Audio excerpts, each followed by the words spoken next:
Episode 17, Gun Bars, Race, Violence, and the Culture. A salute to battle rap. We bring to the table Dr. Brian Williams, soldier, engineer, Harvard, Grady Maid, scholar. Introduce yourself, brother. I want to thank you all for having me today. I consider myself a social justice warrior who currently happens to be a trauma surgeon. My background is military runs through my blood. I'm an Air Force brat. My father was in the military. I went to the Air Force Academy myself and served on active duty as an Air Force officer. Multiple family members that have served in all branches of the military. So you want to talk about patriotism? My family has checked that box many times over. But I got the itch to go into medicine because I wanted to serve humanity. Did my medical school in Tampa, Florida, at University of South Florida. Trained at Harvard, Emory. Was at Parkland Hospital in Dallas for a while, and now I'm at the University of Chicago, serving on Chicago's South Side, doing my job as a trauma surgeon, but also doing what I can to transform the community. Salute. On my stage to the left, we have the pretty boy, Jawad Shaheed. Introduce yourself, brother. Hey, how's it going, guys? I'm Jawad, born and raised in Saudi Arabia, overseas, of Pakistani background. Since being in the States, I've been in New York, which, I would say the greatest city in the world, New York City. Was lucky enough to kind of meet John and Chris when I was in Atlanta, but this past summer moved back up north and spending time in New York City. And MC to my right, representing the D, Doc Ford. K Ford, introduce yourself, brother. Yes, sir. I'm Dr. Ford, aka K Ford. As you say, I'm born and raised in the city of Detroit. Then spent some time in my schooling in Chicago, where my wife's family is from, and then moved on to train in Cincinnati. And now we're down here in Atlanta, trying to help the people of Atlanta. Sports enthusiast, hip hop enthusiast. What else we got? About the beats. And let me introduce myself. I'm John Lewis, aka the OG, 2 Up, 2 Down VA representative, trained and actually partially raised in the streets, most specifically Chicago, Cook County, stand strong, now in the ATL, second time Morehouse grad and Emory representative. Salute. Round 1. The question is, facts versus fiction, myths, propaganda, and statistics. Is it red, white, and blue versus black, brown, and white? We discuss gun violence and gun control, and the problem with Chicago as some people see it. Only on Emergency Medicine Remix. All you need to worry about is fixing people that get hurt. And I'll turn to you and say, yeah, I'm a trauma surgeon, but because I see this and I recognize there's more to what we can do to prevent this injury, there's much more that I can contribute to Chicago to prevent this violence. And Chicago is not special. Like, this is happening across the country. You go to urban cities all across the country, this is happening, but it's not just in the cities. There's connections between what's happening in South Side of Chicago to the coal miners of West Virginia, right? If you have decreased access to healthcare, education, economics, you will suffer. So it's unfortunate that we paint this in this black versus white, urban versus rural, left versus right. Violence impacts so many of us in so many different ways, and we all have some means of addressing that to uplift those around us. So as a trauma surgeon, I want to take my skills from within the hospital and apply them outside the walls of the hospital to contribute to a solution. Well said. Definitely, totally agree. I'm from Detroit, so I'm certainly familiar, with inner city violence. And I went to school in Chicago. I went to UIC, did some rotations at Mount Sinai, at Advocate Christ. So definitely seeing it from the medical side as well. My wife's family is from Chicago, but I agree with you. Chicago is a great city, right. And it's a shame that a lot of the headlines have become negative over the past few years. But Chicago, I tell people all the time, like if Chicago was not in the Midwest and didn't have this winter to deal with, Sure. Summertime shot. Chicago is the best city in the country. Facts. So just the culture, the food, the people, everything. But you kind of hit on it. We'll get to kind of the nuances of violence in general in terms of why it happens in humans. But you mentioned it's happening everywhere. But why do you think, like, what's so unique about Chicago? Why do you think that we've chosen to single out Chicago when it's literally happening in so many other cities and, in suburbs and rural areas? Like, why are we focusing on Chicago so much? Like, what's unique about Chicago in that way? Well, I think Chicago stands out for a number of reasons. The volume of the violence, the long history of racial segregation within the city. There has been some historic incidents that have occurred throughout the history of Chicago that keep it on the map in regards to Black versus white, policing versus non-policing, and the violence that are kind of segregated in certain communities within the city.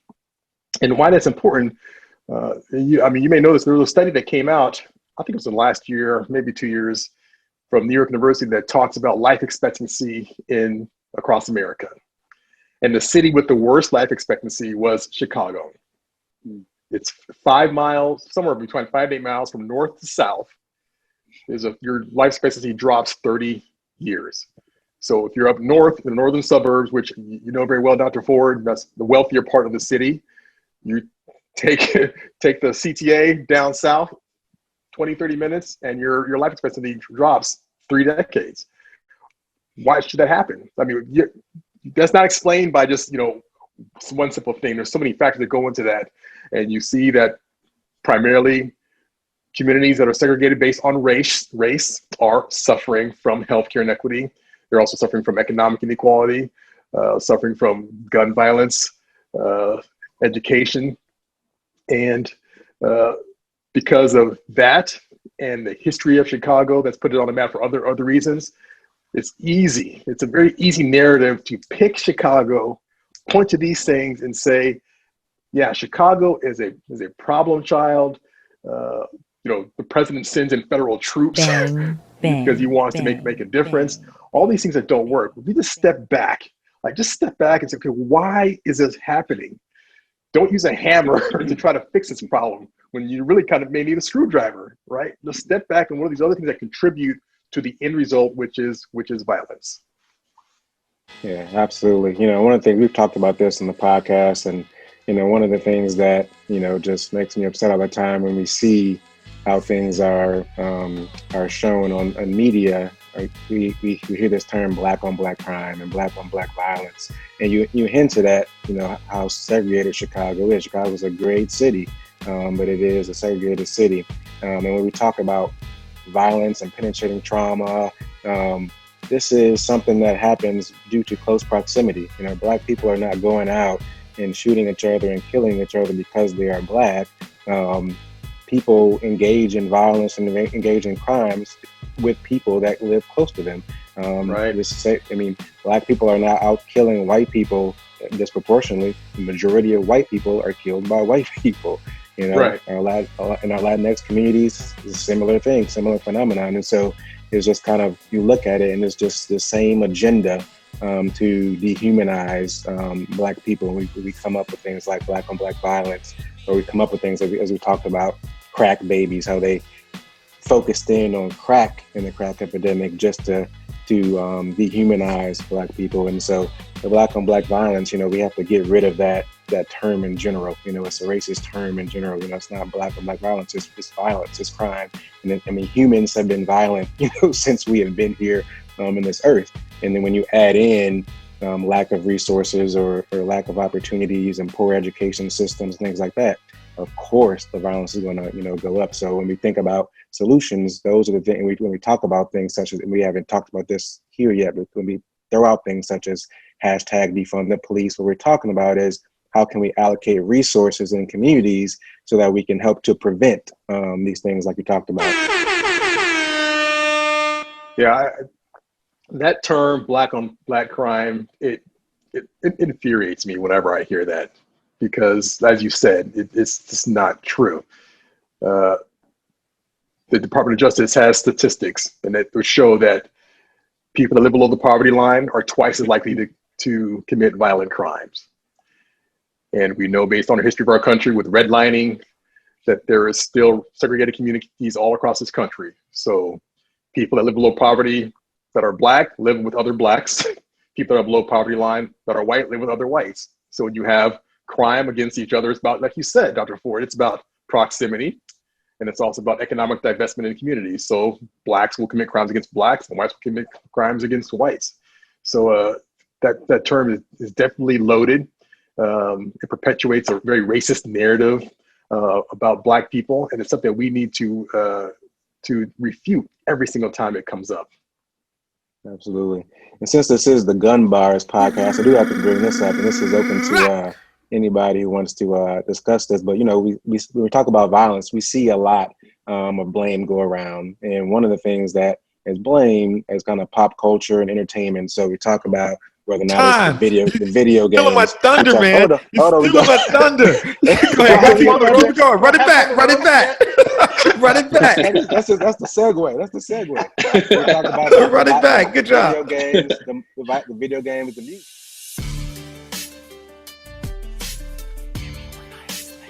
But of course, the number one culprit has been, of course, again, another racist thing, in my opinion, rap and hip hop music, right? We're rapping about violence and that's promoting violence. And so as it relates to Chicago, you know, Chicago is very famous right now for what's called drill music. Joel, you know about drill music? No. Have you heard of drill music? Oh, good. The drill music. I mean, I've heard the term. I may have heard of it, but I don't know. But enlighten me.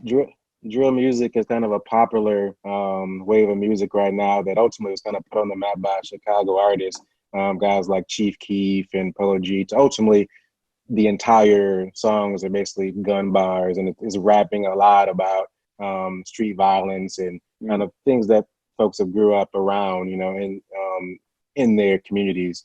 And the music itself, you know, is pretty graphic, and it kind of goes a little bit further than even traditional hip hop has been when detailing some of the crimes and violence that we've seen in our communities. And so a lot of times what people point to when they're talking about Chicago violence or Chicago Black on Black violence, they're talking about some of this music and some of this drill music and gun bars that's out there.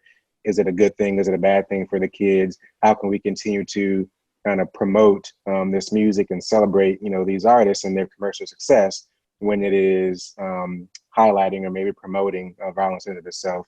And so I don't know if you guys have any thoughts on that. And then specifically since Dr. Williams, I'm sure you're taking care of patients, you know, quite frequently who are influenced by drill music. Well, personally, I'm torn because I'm a musician. I play drums. I've been in a lot of bands, and I'm a fan of music of all genres. So I enjoy listening to the very music that you were talking about that may potentially contribute to violence. And I've actually had to care for several prominent Chicago or up-and-coming musicians or their family members. So I've been interacting with them on a professional basis as well. Youngin, I'm trying to save you from your demise. You know, but the research, the data is still kind of out on the impact of violent images and violent music and video games and how that impacts propensity for gun violence. And I don't know, intuitively you would think that, yes, if I'm playing active shooter games all the time, or I'm rapping about doing drive-bys or things like that, and you're consuming that would desensitize you to it, and you would want to do that more. You'd be less likely to restrain yourself from doing that, I guess is what I'm trying to say.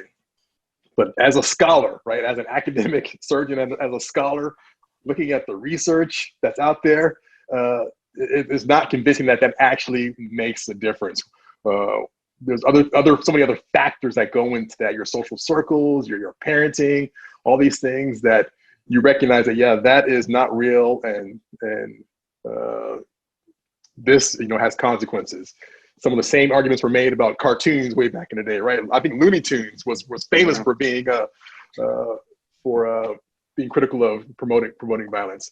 So But I do. I listen to some of the lyrics, and sometimes I do cringe. I'm like, is this what they're glorifying? And who's going to be influenced by that? Right. Just as a person, but as a musician, I'm sitting up, I'm bouncing my head too. Right. This is hard. At the same time, so there's this duality within me about it. So I guess what I'm trying to say is, like, I don't have an answer for that. I have an academic answer that says, it's not convincing. I have a personal answer that says, yeah, I kind of cringe, but I still kind of like it. What kind of person does that make me on the inside? But in the end, when we address the root causes of gun violence, there are bigger things to worry about than the type of music that people are listening to, or the type of games they're playing. There's so many other things that we can address that can reduce gun violence besides criticizing Black youth that are using their talent to entertain the masses. Bang, bang. So Dr. Williams, I was going to ask you, what do you think is the reason that, I'll be honest, I was a gamer growing up until I got married and I got banned. So the thing is that, Same. No, you got to use Jawad. Jawad, you got to use gamer. You got to use gamer. Lingo. You got owned. I did get owned. But it's true. I'm not going to deny that. But in terms of why is the media kind of using that as an excuse, right? Saying, hey, that music, that gaming is the reason why kids are engaging in violent behavior. Is it trying to deflect from the root causes to what the bigger issue is, or are they trying to simplify things? What do you think is the reason that there's such a great agenda or push saying that these mediums are the cause for violence in our communities? Yeah, the reason why the media pushes that narrative, I don't know what goes on in the heads of the producers and the talent that pushes that narrative. But I can say, like, if I was just a layperson, I could see connecting those dots, right, between A, B, violent video games, impressionable children, violence. And I probably, before I got in academic medicine and actually, immersed myself in reading the research and critically viewing what was out there, I could see how I might have bought in, not buying into, but I can understand that narrative. And it's also something, also we've got to consider, like, media is about entertainment as well. Like, it is a business. It is about entertainment, and they're not always out there to influence opinion. They're to give the public what they want, right? The public buys that stuff or consumes it. Of course, that's the kind of narrative that you would continue to feed. That's why there's certain news networks that are very successful doing what they do, whether we agree with them or not. But I'm a child of the 80s, and I remember, like, the very first major talk about that I recall about media and influence over children was when Tipper Gore, Al Gore's wife, did the PMRC to put labeling on music because of a Prince song, Prince, off of Purple Rain, Darling Nikki. That was a song, I guess, she heard her start listening to, and that led to her, like, what are these lyrics? You can't listen to that. We need to have some sort of labeling. So that was the first thought I remember having. That's the first experience I had, thinking, oh, adults are concerned with what children consume from the media, and they're worried that can influence us. And it led to this big national movement. At the same time, I was playing games back then, and I was playing, the war games and the shoot 'em up games, and I thought it was entertaining. But it never crossed my mind that I was going to take that out into the real world, right? I knew in my mind that this was entertainment, this was display, and I was not going to go out and get a gun and cause real violence out in the real world. And I also listened to a lot of music that had profane lyrics and just, not something I want my daughter listening to right now. But again, I appreciate music for what it is. I try to detach myself from the excessively misogynistic and degrading music that's out there. But sometimes, if the beat grabs you, sometimes the beat just grabs you, right? So let the OG come in here and drop a few bars. So I would tell you, my opinion, Chris, since you raised it, is that one of the things that I find is that life imitates art as art imitates life. It is reflexive. To say that one doesn't influence the other and that it is a one or unidirectional phenomenon is naive at best. We all know that we are products of our environment, but not solely products of your environment. The person who basically grew up in the hood, never slang dope, never stood on the block pitching. Nonetheless, there's those who that is their only opportunity. And a famous OG that I know by the name of Thea James, she's basically coming out of Boston, emergency medicine physician, basically said this, and it may not be her quote, is that people make choices based on the choices they have. So a lot of times, you choose the music, you choose actions more so based on what's available to you. So it can look like, if you don't know which direction that relationship between life and art is going, it can look like the art is what influenced the life. A lot of times the life is what creates the art. It is, a narrative. And if you are not privy to that life, you don't get the direction or the flow. Now let's not be naive.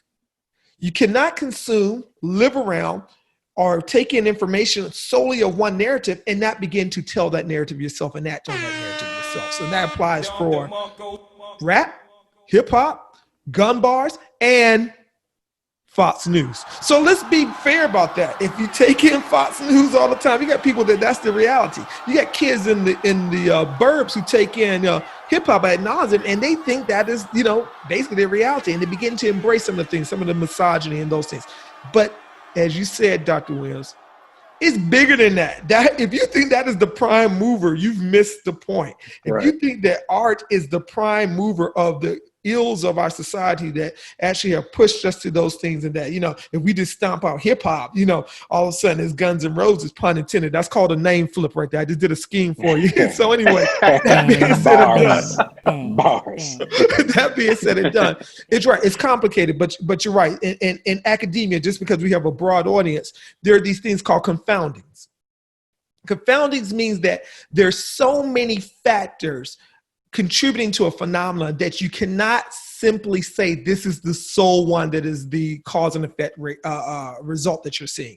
It may be something else, such as socioeconomics and race. We like to believe that race is the basically the prime mover or the reason behind all these social ills, but we never looked at policy, never looked at law. We never looked at so many other things that we have allowed race to be a proxy for. So this is the same thing when it comes to hip hop. Hip hop is just one thing that's a minor confounding why we appear to be violent to certain people. Well, that narrative predates hip hop. It predates really American music in the form of jazz being the original American art form, if you're going to take what the Parisian brothers and sisters said. So that is a narrative that we do have to push back to a certain degree. We shouldn't be so irresponsible to say that, hey, look, realistically, we can't dance to shooting each other up, but so much, let's let's change the track a little bit. I love it. I watch it. I'm a part of it. But at the same time, it is a reflexive relationship, and we can't forget about that.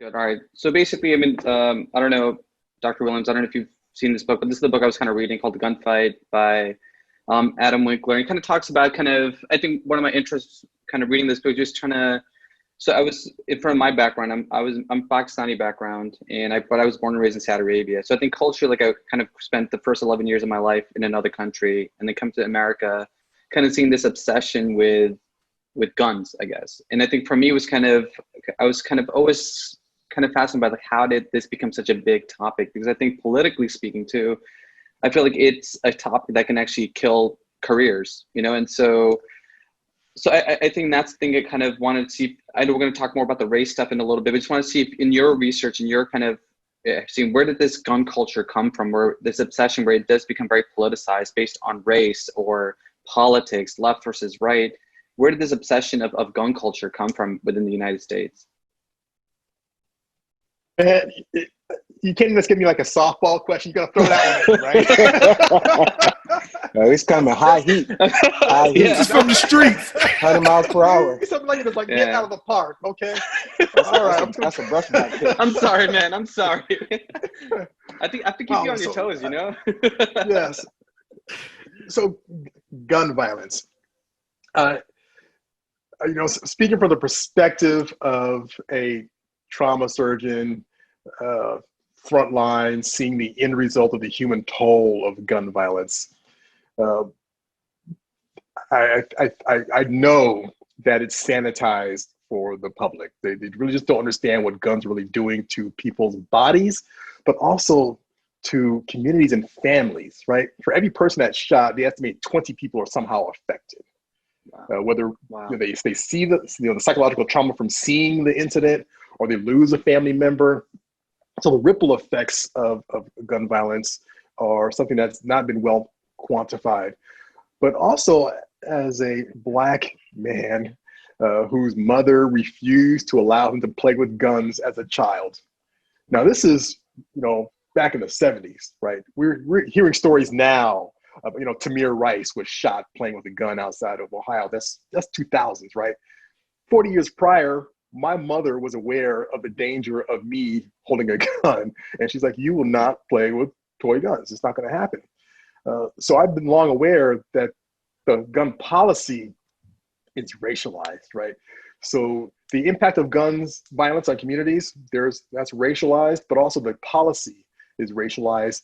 And that's what we don't really discuss, how policy in this country has, despite we talk about Second Amendment and liberties and freedoms and all these kind of things, with behind that, policy has long worked to prevent people that look like me from having guns, right?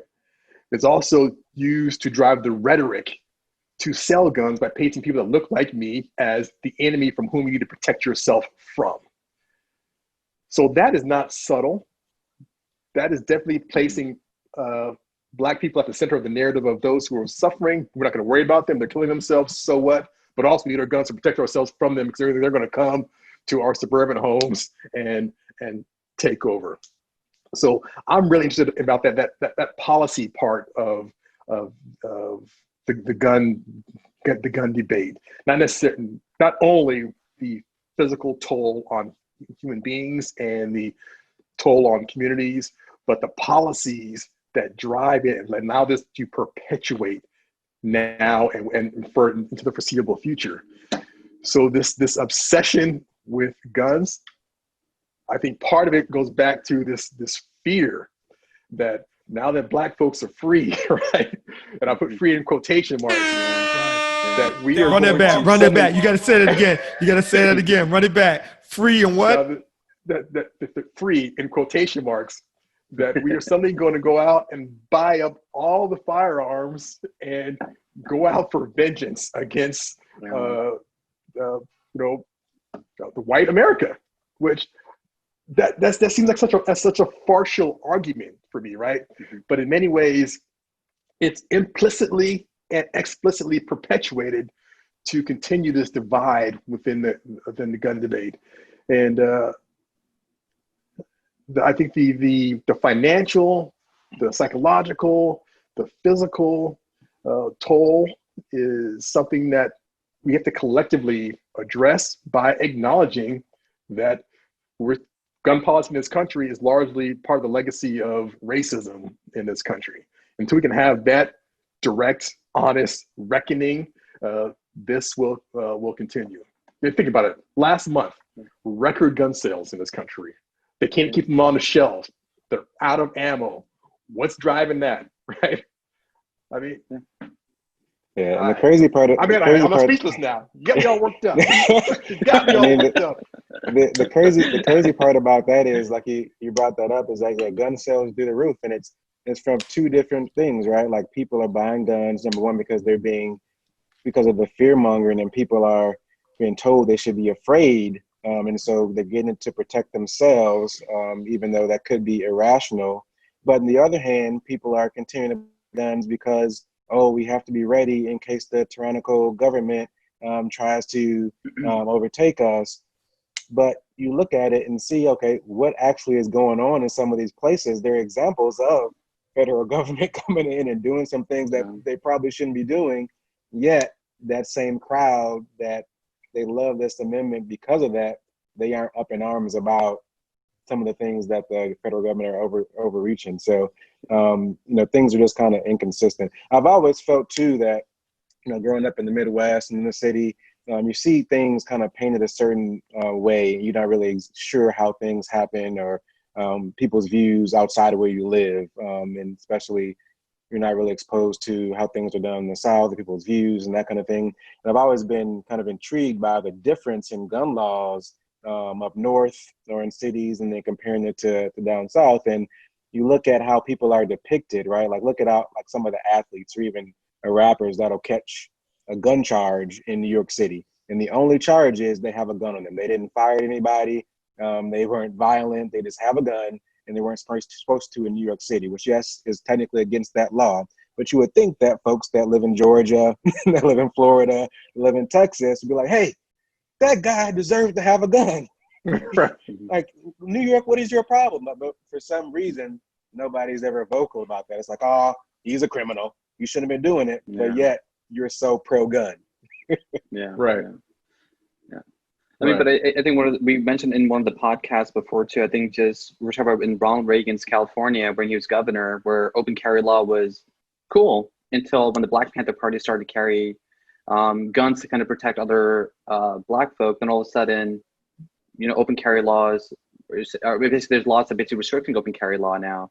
And I think it's kind of, like you were saying, I think these policies are racialized at the end of the day. And so kind of one of, I was kind of joking with John, like I love reading this stuff, kind of being the facts guy, and so like one of the things that's kind of interesting, like you saw a lot of, policies are being implemented when MLK was assassinated, RFK was assassinated, they kind of put some laws there. I remember Bill Clinton passed a law in 94 with gun law, and when the Democrats lost, they blamed it on his gun law policies and stuff. But even like in Obama's first term, there was no mention of gun control whatsoever because there was a fear that it was going to be political suicide if he talked about guns. But then when the second term happened, when Sandy Hook happened, where there's multiple in a white community where there's a lot of white children that end up dying, then it comes back in the debate. But when you have, like you're saying, a lot of the Black community being killed every day from gun violence, and I think we should kind of address, especially what's happening currently right now, what happened with Jacob Blake being shot 7 times in the back by cops. There's not, I think now it seems like there is a little bit more of an uproar, I think, where kind of people are I think we're still a long way from it, but people are trying to finally get around it and say, hey, we need to kind of get involved and focus on Black rights and stuff. But what's your input on like all the stuff that's happening, that I guess the change that's been happening over the years, has it truly changed in terms of the view? And what do you think about what's going on in current affairs right now with violence, or the cops using violence against Black people? All right, so first you threw me the slider, now you're throwing me the curveball. Bang, bang. So I did grow up playing baseball, so. All right. So I like that you mentioned the Black Panther Party, because I don't think people realize that the modern gun rights movement, they owe thanks to the Black Panther Party for self-defense, right? They were the ones that were pushing for not just expanding this, for recognition of how they interpreted the Second Amendment, right? To be able to carry a firearm for self-defense. And why was that? Because in Oakland, Black communities were being terrorized by police, right? And there was no one there to protect them. So they decided that we should be able to carry a firearm to protect ourselves from those that are sworn to protect us that are actually causing harm in our communities. And the law was that they can have open carry firearms. That was the law. They exercised their legal Second Amendment right. But because there are a bunch of Black folks walking around obeying the law, the NRA pushed for the law to be changed. Now think about this. The NRA was the one that pushed for gun right restrictions because there were Black folks that were exercising their rights. They pushed for that law. Like as you mentioned, Jawad, Governor Reagan at the time signed it into law, all because of the Black Panther Party. They're the ones, and has been all throughout the history, right? Black folks have always been pushing for America to live up to the ideals that are professed in the Constitution, always. And when they do that, many groups benefit. And in this case, they're pushing for gun rights, and that led to the modern gun rights movement now, where you have open carry laws that are being pushed everywhere, and stand your ground laws. And the irony is, right, that Black Americans are the ones that kind of tend to suffer from the violence.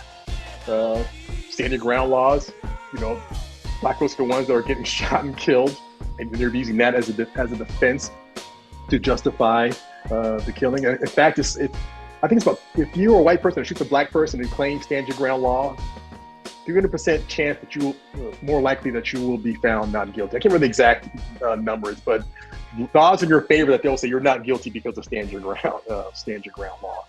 So them pushing for expanded gun rights led to the modern gun rights movement, but in some ways it really disadvantages Blacks legally and physically. And because of that connection with the police back then, you see that playing out now, right? We're still seeing Black men and women that are being killed by police. And I think Jacob Blake, like, you can't even paint that any other way. Shot in the back 7 times in front of his children. There's no other narrative you can paint that he was resisting arrest or posed a threat to the police officer. Those narratives do not work for him. Same with George Floyd, right? 10 minutes, knee to the neck. You can't say he was he was a threat to the police officer. Those other narratives that are used to justify these officer-involved killings do not work in these cases. And, I feel people are waking up, and I feel that the country, this feels different this time, but we've been here before. So I tell you, I'm skeptical about this leading to transformation. Change is not enough. We need to transform. We need to be societal transformation, because when you transform, you do not go back. And right now, I don't think it's hyperbole to say that this is a very historic time. Like, this moment in time matters on so many levels, in regards to public safety, economics, education, healthcare. There's so much at stake right now with this election and beyond, with the identity politics, that maybe I'm being a little overboard with this. I don't know, but I'm 51 years old. I've seen a lot. I saw Rodney King get beat. I've seen all those shootings that happened in the 90s up to now Jacob Blake, and there's been a couple more since then, right? So, out in California, you can't even keep track nowadays. Yeah, so I'm like, okay, when is this going to change? When there will be collective uproar from Americans that says, look, this is not right. We need to recognize all of our shared humanity. Every single one of us deserves to be safe and healthy within our community. And for those that are in power, that are fighting against this, sometimes you just need those that do not have access to those levers of power to stand up and not give up. You keep pushing, you keep screaming, you keep banging on the door and say, make the change, or we will make the change for you. When you put it that way, some of the things that are thrown our way, start to make sense when it comes to policies and laws. The way that Black people, and particularly Black men, are demonized and depicted as the boogeyman and something to fear, it all makes sense, because that's how we justify some of the things that happen, right? And so the Black Panthers, maybe you touched on, the NRA is pro-gun, obviously, but we can't let the boogeyman have all these guns. And the same way the police are not held accountable for murdering unarmed Black men, that same reason kind of goes and ties along to the Malay population with the stand your ground. So what do we hear from the police? I feared for my life. Did you fear for your life? Yes, I feared for my life. I feared for my life because that is a Black man. And so that shooting is justified. Same thing with the stand your ground law.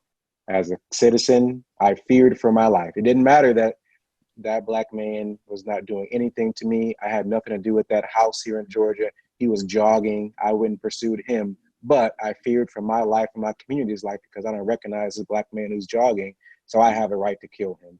And so that fear that has been ingrained in us for years, for decades and longer, that has driven policy because America has just been trained to fear Black people and fear Black men. And so that's what's used as justification in actual policy and law. Let me tell you about stand your ground law. Florida was the first state to enact stand your ground law in 2005. I was a surgery resident at the time. And I knew I was going to go into trauma. I did medical school in Tampa, Florida as well. So I have some connection to Florida. They've looked at, the impact of that in Florida. And now when it's actually led to increased homicides. But what happens is that when there is a firearm homicide, the shooters are now defaulting to claiming, I fear for my life and I'm standing my ground. And what they found is that 70% of those cases are now, the shooters are now being acquitted when they claim stand your ground. And of a third of those cases, the shooter actually initiated the confrontation. Yep. And they either shot someone who was unarmed or pursued someone that they killed and then claimed stand your ground and are getting acquitted. Now we keep going down the rabbit hole, right? And say, okay, what is the race and ethnicity of the victims that are not around to defend themselves? We know who that's going to be, right? That's overwhelmingly racial ethnic minorities. But when you do that, it places the burden on the prosecutor to prove the case, right?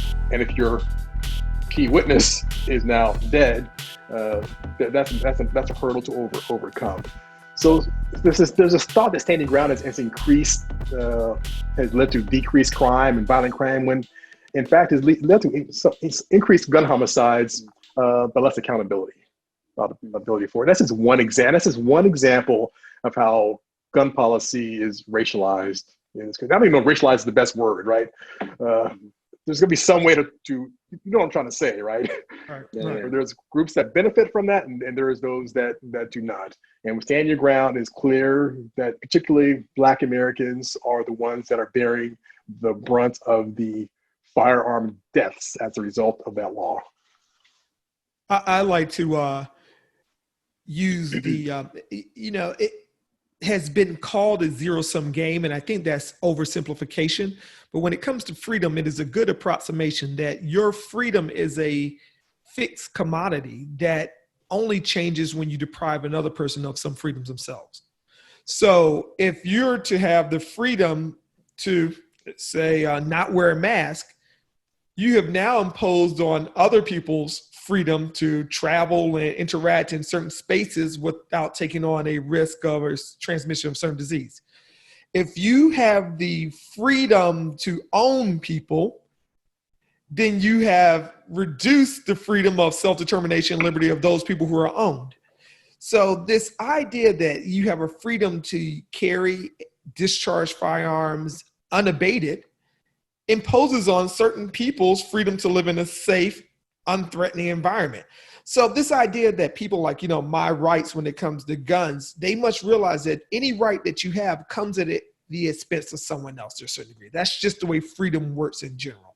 The idea is that we will be able to find some type of approximation of freedom that is universally applied to all people, that we all have given up a similar amount. There is a concept called skin in the game. When we all have a certain amount to lose, we're willing to kind of dole out and share our liberties equally. That hasn't been America's best example of historical execution, that we have not allowed people to put equal parts in and receive equal parts out. We have some people who are disproportionately carrying the burden of giving up their freedoms so others may have freedoms, almost into an embarrassment. I find gun rights are very much like that. Black Panther Party versus the NRA. It's okay that if you're in middle America to walk around with a gun, carry wherever you want to. Try that in inner city, name your choice, X. If you're Black, brown, or some other hue, you don't have anything close to that freedom. The Black Panther Party walked around with guns and the Constitution. they were double loaded, right?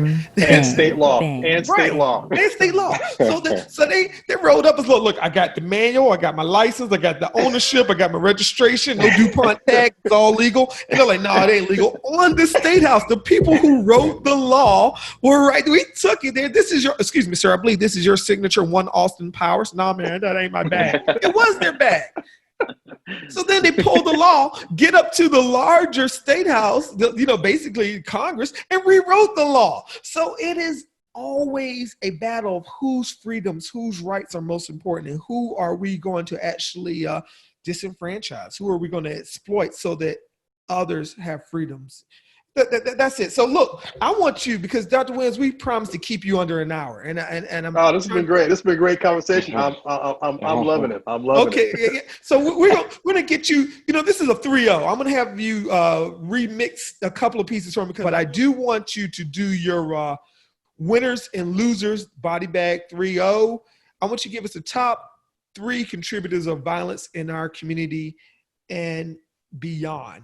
Our community is a subjective term. You can define it however you want to. You can define it as Black, brown, other. You can define that as America as a whole, or both.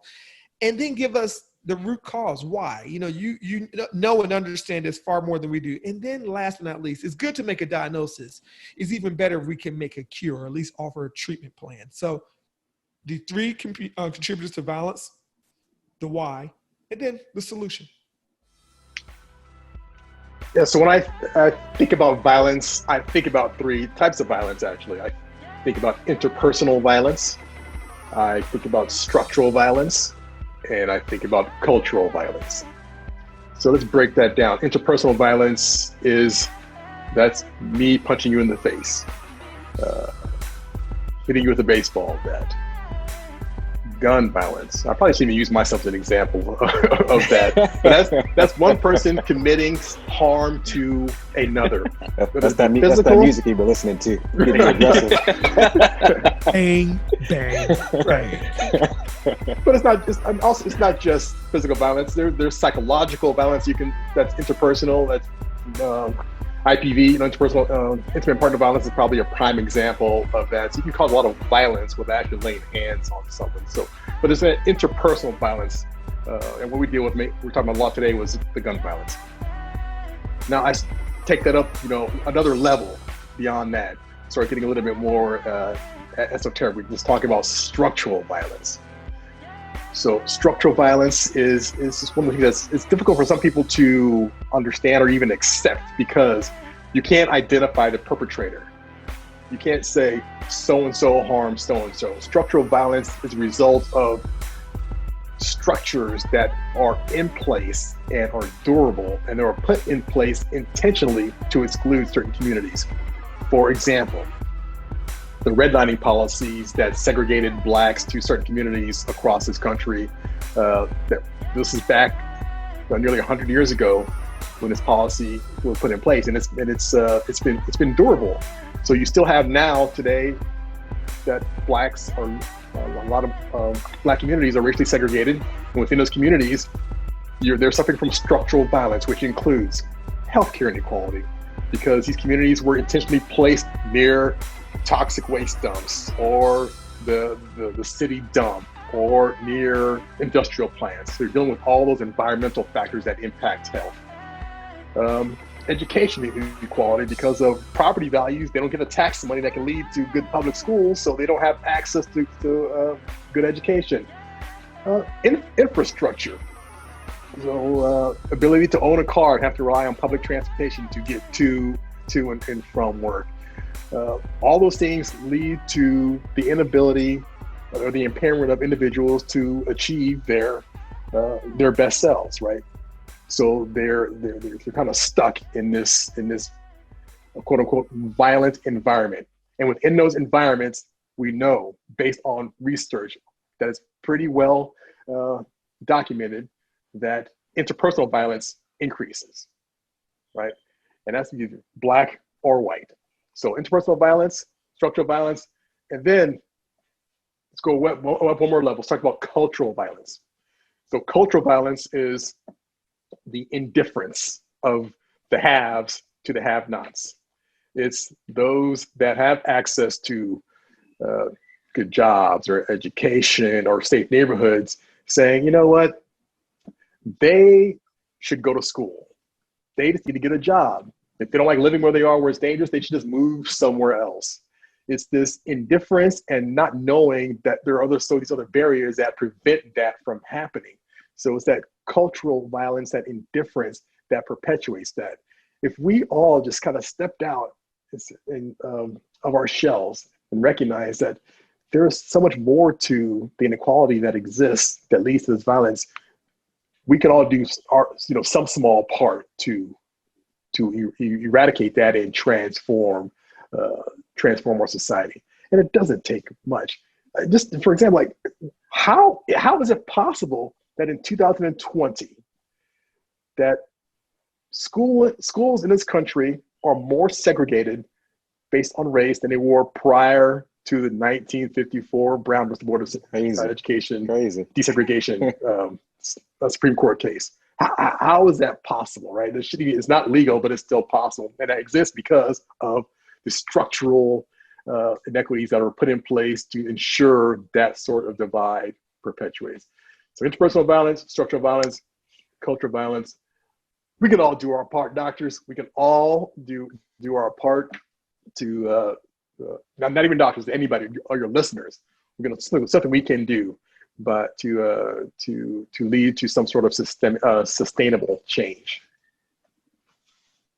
Thank you, brother. Yes, sir. So, Dr. Williams, one thing that you mentioned a little bit ago is that people don't realize what guns do to the human body. And so one of the things that I feel like has been a big part of the gun debate and the gun control debate has been not so much of should you have guns, should you not have guns. I know people are scared we're going to take people's guns away, but part of the thing is that people want to know the types of guns that should be out there. And so the big debate is, should general citizens who are not police or not military have access to things like AR-15s, assault rifles?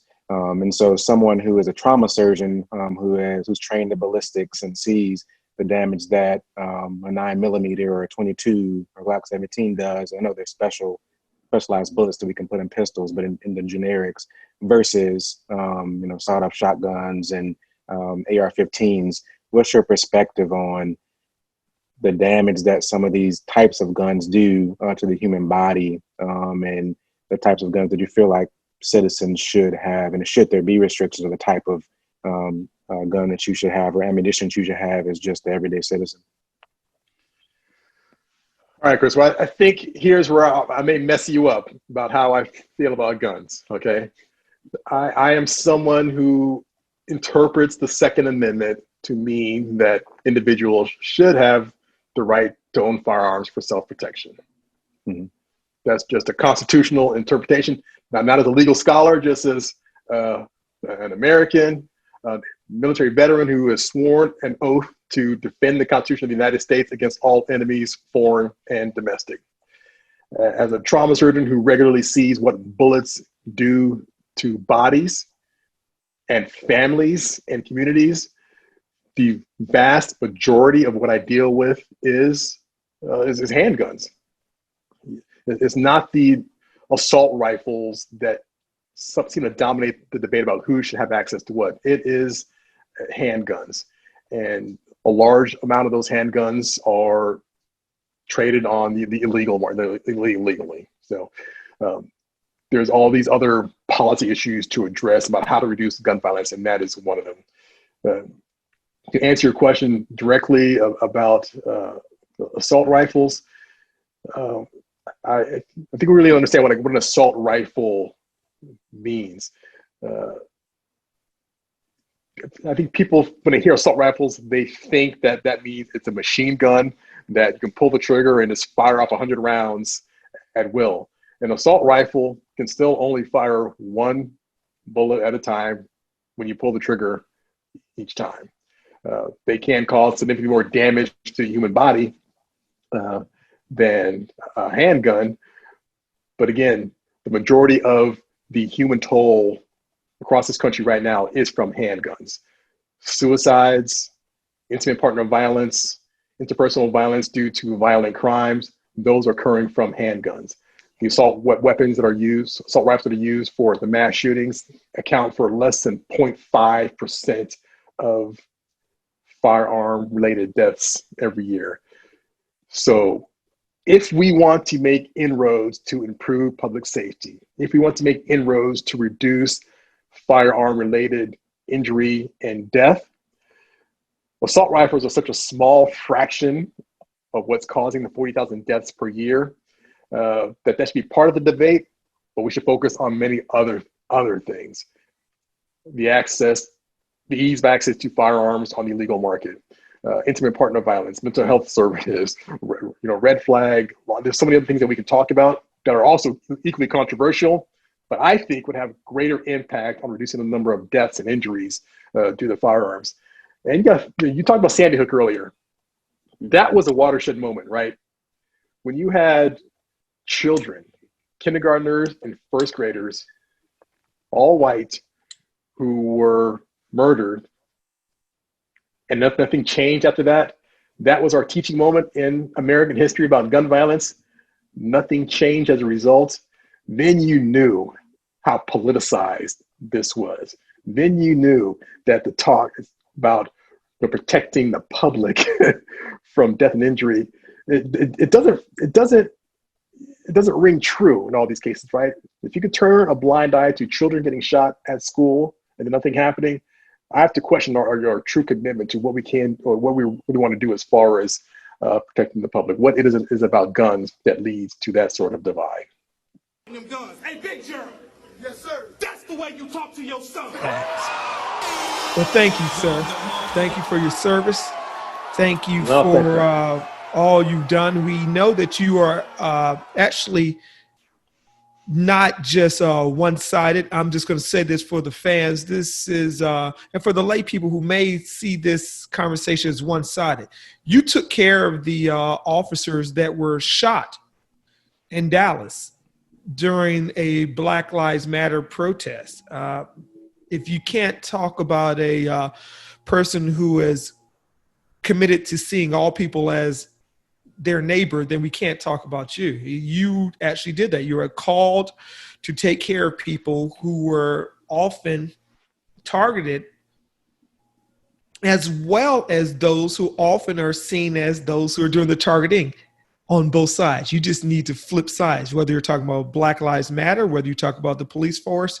It seems sometimes antagonistic, but you proved that you were willing to serve all people. And that's what I think we need more of. We need more of each group on any side of any argument, any side of any divide, willing to provide grace, mercy, and a little bit of help to anyone that they see in need, period. So you are the embodiment of that. I want to thank you for that, because that is easier said than done. Chris, you got some, Joa, you got another question for the good Dr. Williams before we let him go? Now, right now, I think I just want to say thank you so much for the opportunity to kind of speak with us and enlighten us on this topic. I think one of the things I do want to kind of say is we were talking about how the cultural impact on American culture when it comes to gun violence. But I think one of the interesting things, especially I know with COVID-19 during the pandemic too, like gun sales did go up during that time, I think during that fear mongering and stuff. But I think one of the most interesting things I think we don't talk about a lot about this is basically, because I think we're a small group right now in America, is the Muslim American community. And so I think one of the most interesting thing was when the protesters went to the Michigan State Capitol with the protesters, the patriots that came in their, guns and stuff. But I think I would say, like, me as a Muslim American, if I walked in with a gun in the state capitol, like, I don't think I'd be in the same situation as those guys that were, as the guys that just showed up and were considered patriots, right? I think there's one picture too where one guy was in Dunkin' Donuts with a bazooka in the back of his thing. I know as a brown guy, that definitely was not going to happen, going to be person would be shot down, and so one of the interesting things I saw on social media too was that there was a picture of basically Taliban fighters on a pickup truck, and it says terrorists there, but then you had in the bottom, you had the same thing, you had the Michigan individuals that were there basically in the back of a pickup truck with said Patriots on the side. So it just doesn't, it's kind of I think that cultural view is very different when it comes to minorities, even when it comes to Black Americans, when it comes to Muslim Americans.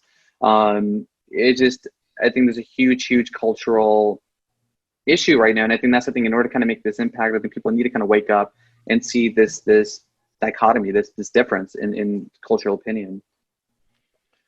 Yeah, see, we've known about this for a while, right? You're as a Muslim American, you've known this exists. Black Americans, but then this is a large group of people out there that did not realize that, or they were aware and just decided to stay on the sidelines. But now, when people are freely wearing their racism on their sleeves, right, and feeling no need for restraint, it is impossible to look away. And people need to make a decision. What side of history do they want to be on? Do you want to be on the side of history where you knew and you could not ignore it and you chose to do nothing? Or do you want to stand up for social justice, stand up for racial justice? This is what it is about American exceptionalism, right? Yeah. It's about recognizing all of our shared humanity.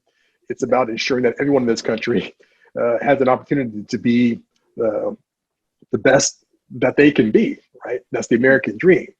But there's still many ways. There are two rules. There's rules for one group, and there's rules for the rest of us. Right? We need to break that divide, and because it will be better for everyone. It's hard for people to really conceptualize that. Like, how do we all benefit from that? Because they see it as a zero-sum game. You get something, I give up something, which is not the truth. When we all get something, everybody benefits. That's some utopic vision. Like, we need to make that happen. Like, we need to go out there and not give up, not stop talking about it, keep doing things like this. This podcast, what y'all are doing, that's contributing to changing that narrative and leading to change. So I'm honored that you had me on the show. Thank you for inviting me. Thank you, sir. What are your top five? All right, then, Chris, who are your top 5 artists? We can't let you go without telling us top 5 artists. That's you, Dr. Williams. Who are your top 5 artists? I thought you said Chris. I said Chris, but I mean, I think I scooped Chris trying to get you out quick. Who are your top 5, sir? So my top 5, man. So easy number 1 is Rush. I tell you, I'm a musician. I'm a drummer, and Neil Peart from Rush is just recognized as one of the greatest drummers of all time. All right. Second up there, I put Tool. I'm huge into progressive rock, and generally being an angry person myself, I like how the music kind of feeds to my inner anger. Nice. I mean, throw up Prince. Prince was just genre bending. He could do. I mean, like, what do you play? Some rock, pop, hip hop. So like, he just did everything. He's such a phenomenal performer, singer. Played some different instruments, writer, did all that kind of stuff. So I'm just impressed by his overall musicality. Another up there, I will put Public Enemy. I'm a child of the 80s golden era of rap. So when Run DMC and LL Cool J and Kool Moe Dee, all those folks were like forming my impression of rap. I remember when Public Enemy came out, that was the first rap group where that was socially conscious. And, Chuck D was talking about things that we didn't teach in school, like Black Americans we're descendants of kings and queens in Africa, and really pushing the narrative about racial justice and social justice. So that's one of the groups that I still listen to a lot nowadays. And number 5, who want to put up there for number 5? Top 5, God, because I listen to so much. You got eclectic taste, sounds like. Yeah, and I do a lot of writing as well. So when I'm editing, when I write, I just throw on a classical playlist mix. So I would say like classical in general. I wouldn't pick out a specific artist, but I like to have classical in the background while I'm editing stuff. So. Top 5, 4 artists and a genre. How about that? Genre, okay, classic. So you're saying a little Bach, a little Beethoven. Bach, Beethoven, Mozart. Well, a lot of Mozart. I probably put Mozart up there as one of the ones I kind of a go-to. So Bach is my favorite, I have to say. yeah. I'm a Did I hit Gershwin. 5? Yeah, all right. Yeah, you hit 5. You hit 5. That was a You good hit one. That was a 5. good one. And, and, 5. and you set yourself up because the Nets battle that we're gonna have with you, you're actually gonna have to come and bring the sticks. You're gonna have to show us what you can do on the skins, okay? We need that. Somebody my drumstick. Oh, hey, You got them? You got them? let's see right here. See what you got. Got us that right here. All right then. Oh, you got skills. We're gonna try to get you up here with Amir Questlove Thompson, another famous drummer. Maybe have you guys work on a Buddy Rich or a Mac Roach piece, and we're gonna call the class. Look at that! Oh, there nice, we go. nice. There we go. That's what we're talking about. Hey man, this has been great. This has been great. We appreciate it, brothers.